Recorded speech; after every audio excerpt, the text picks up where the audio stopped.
সবাইকে শুভ সন্ধ্যা জানিয়ে আমি নজির ব্লগ শ্রীমঙ্গল থেকে আপনাদের মাঝে আজকে লাইভে আসলাম।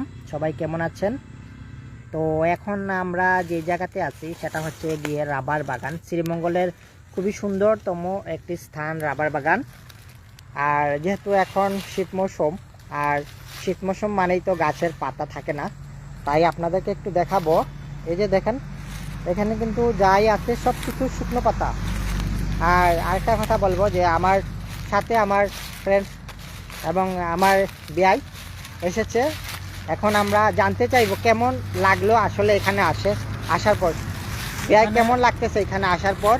আসলে বলা বাহুল্য, অসাধারণ একটা পরিবেশ।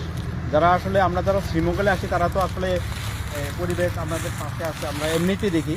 কিন্তু আসলে যারা দেখে নাই বা যারা দূর দূরান্তে আছে, আমি তাদেরকে বলবো যে আপনারা শ্রীমঙ্গল আসেন, শ্রীমঙ্গল ভিজিট করেন। আসলে অনেক সুন্দর। আর এখন যে দেখেন, এই যে এখন গাছগুলা পাতাগুলো শুকিয়ে গেছে, আর এই যে দেখেন পাতাগুলো পড়ছে, এই বিষয়গুলো অনেক সুন্দর। তো আসলে আপনারা শ্রীমঙ্গল ভিজিট করবেন, শ্রীমঙ্গল অনেক সুন্দর। আরও অনেক জায়গা আছে ঘোরার। তো এই জায়গাটা বর্তমানে ভাইরাল জায়গা, এই জায়গা আপনারা আসতে পারেন, ঘুরতে পারেন, অনেক সুন্দর একটা জায়গা।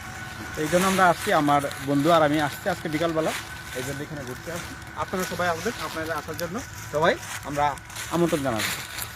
যাই হোক, খুব সুন্দর কথা বলেছে।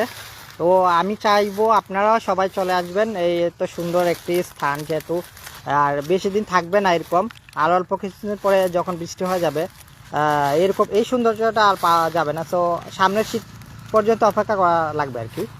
তো যদি ভিডিওটা ভালো লাগে অবশ্যই শেয়ার করবেন আর ফলো দিবেন আর সাথে থাকবেন। আর অবশ্যই চেষ্টা করব আপনাদের মাঝে আরও কিছু সুন্দর জায়গা দেখাবার জন্য, যেহেতু আমাদের শ্রীমঙ্গল পর্যটক নগরী। আর এখানে আসলে অবশ্যই সুন্দর সুন্দর স্থান আছে, বিশেষ করে পাহাড়ের যে সৌন্দর্যটা খুবই প্রাকৃতিক নেচার, অনেকটাই ভালো লাগে আমার কাছে, অনেকটা ভালো লাগে। আর বিশেষ করে যেহেতু আমার জন্মস্থান এইখানে সিলেট, শ্রীমঙ্গল, আমি গর্বিত। তো আপনারাও আসবেন। আর কি বলবো, তো আপনাদের সময় নষ্ট করব না। ভালো থাকবেন সবাই, আগামীতে আরও ভালো কিছু দেখাবেন ইনশাল্লাহ, দোয়া করবেন। তো বিদায় নিলাম, আবারও সবাই ভালো থাকবেন। ধন্যবাদ সবাইকে।